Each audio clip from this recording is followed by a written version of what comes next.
Hello, everybody. Hello. Thank you for joining us today.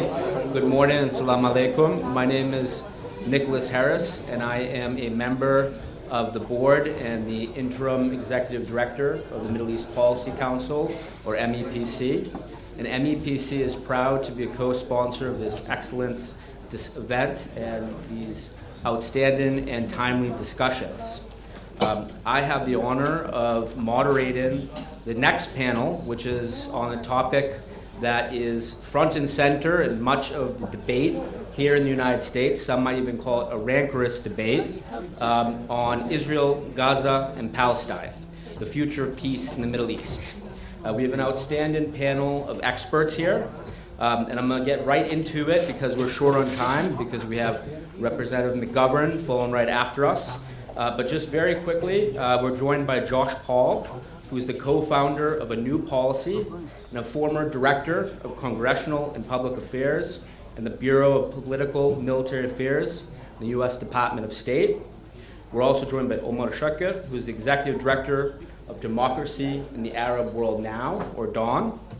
We're joined by Shannon Rawcliffe, who's an anthropologist from Rutgers University.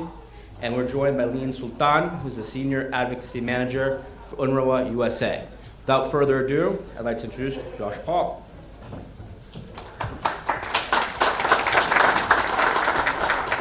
Thank you very much. Thank you very much to CSID and MPAC for pulling together this really informative conference. You'll have to excuse me, my printer gave up the ghost this morning, so I'm speaking from my notes on my phone. So the panel here that we're here to talk about is ultimately about Israel and Palestine.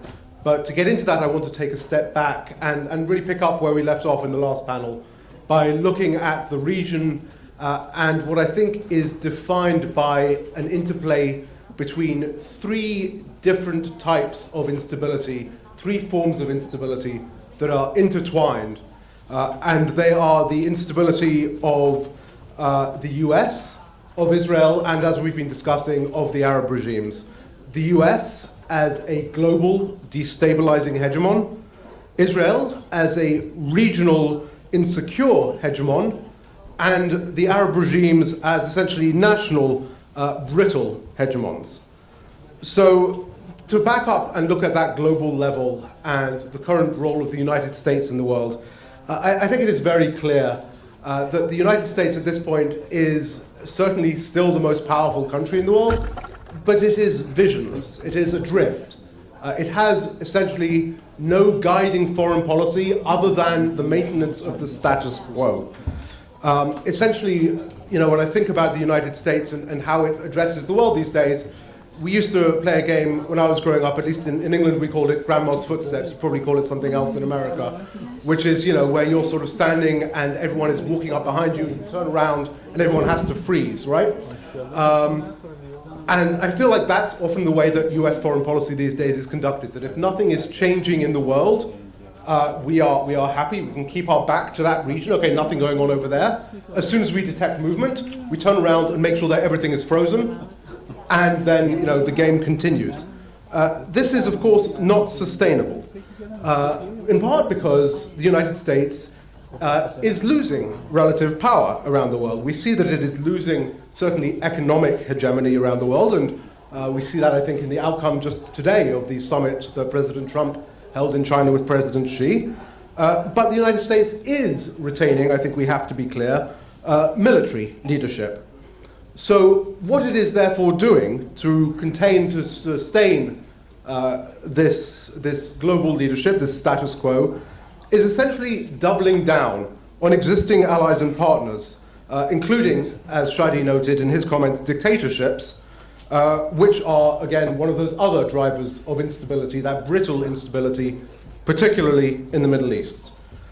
There are additional drivers of the status quo right now, and one that I think we can talk about for a long time, perhaps not today, is the technological transformation that we are seeing. The role of AI, which I think is relevant in this context in two ways in particular. First of all, as we are seeing the re-centralization of information flow, right? We've gone through this era of Internet 2.0, of the democratization of social media. People get their news no longer from these big national networks that could control the narrative, but from Twitter, from TikTok. What AI does through, as they say, the answer economy, is it actually re-centralizes people's information sources, which is a fantastic tool for those who control the algorithm and a fantastic tool for repressive regimes. The other thing I think that is relevant of this discussion from AI is also, of course, what it is doing in terms of its demands on infrastructure, particularly power and energy, which again sort of reinforce this desire to double down on the status quo in the Middle East, try to retain the flow of energy, which is only becoming more important to the constructs of power in this technological and AI era.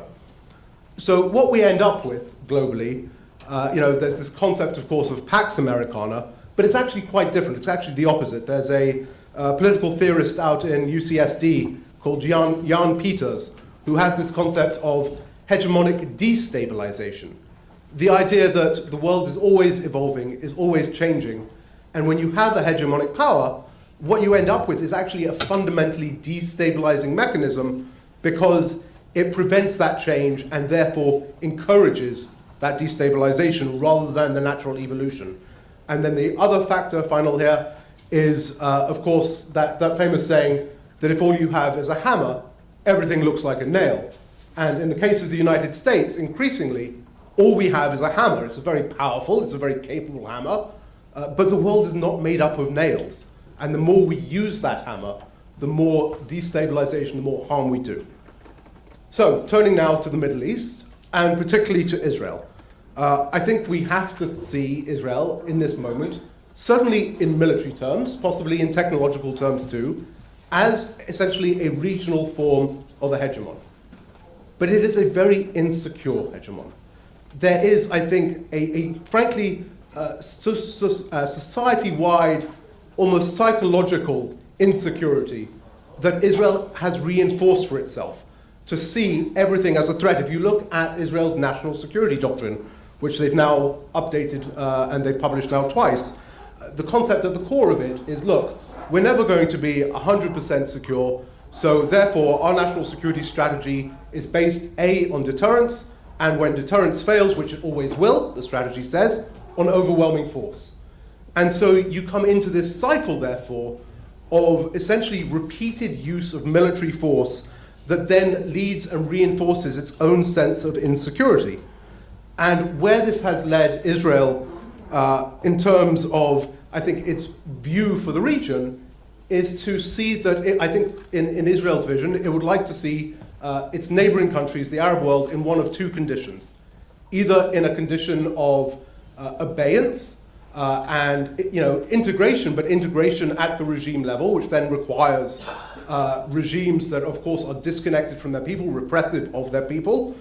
And we can name names here, right? Let's think about the United Arab Emirates in that context, for example. I can name some other names too. Or essentially as failed states, as states that cannot possibly pose any threat to Israel. We see that context increasingly now, of course, in Lebanon, or for a long time in Lebanon. We see that in Syria, where Israel has been the stick in the mud when it comes to enabling the economic growth, the reform that we need to see in Syria, and of course now in Iran as well. So we see this sort of unipolarity, in a sense, in the region, and Israel's capture of US political allies and its reinforcement by its alignment with a lot of those economic drivers that I was talking about in the tech sector, in the energy sector. So in short, what we see is Israel as a driver of instability in the region, the US role in reinforcing that as a driver of anti-democratization in the region, and to reinforce Israel's security essentially requires making the region unstable for Israel to be able to exploit it, but also unstable because instability is an inherent feature of non-democratic systems, as we've discussed. Turning very quickly, of course, and we'll hear a lot more from the other speakers here, but this creates, of course, one of those fundamental binds, particularly when it comes to the Palestinians, who, from an Israeli perspective, are both something that they would like to pretend doesn't exist, and are certainly working as hard as possible to make that the case, but also a fundamental driver of that instability, of that insecurity, right? Because a fundamental claim of Israel is to be the people of the land, to have the ownership of the land, the right to the land, and yet here are people who are resident, who have a long, long history, and who are the people of the land. And so there is that intertwining there that makes, I think, the Palestinian question for the government of Israel one that is both existential in a psychological sense, but which is key to untangling any future peace and stability in the region. Where do we go from here? So I think there are three potential paths forward, and I have to say, none of them particularly uplifting. I think either we see regimes reorient away from the US, leading to a rebalancing of the power mapping in the region. There is, of course, some diversification that has already been happening. There's perhaps an acceleration as a result of the catastrophic war with Iran. But at the end of the day, the US does remain the only country in the world that is going to project power and get itself involved in these ways. And therefore, I think, while there will be some diversification, it's not going to be a transformation. You're not suddenly going to see, China or the European Union take a real leadership role in the region. Or the second opportunity or second chance is that the US reorients its policy away from Israel and looks to a more sort of balanced power balancing approach within the region. That is certainly something I think my organization and New Policy would like to see the US shift its policy here and take an approach to the region that is more actually in line with longer term US interests rather than this short term status quo. I think that we all know is an uphill battle, although it is one that continues. Or that final possibility, the US essentially turns its back on the region. I think this would be part of the US turning in more on itself, and that is very much a potential in the coming years, as we see. But that is perhaps not a good sign for where the US is, but at the end of the day might be the healthiest outcome for the Middle East, if not for much of the world. So thank you all very much.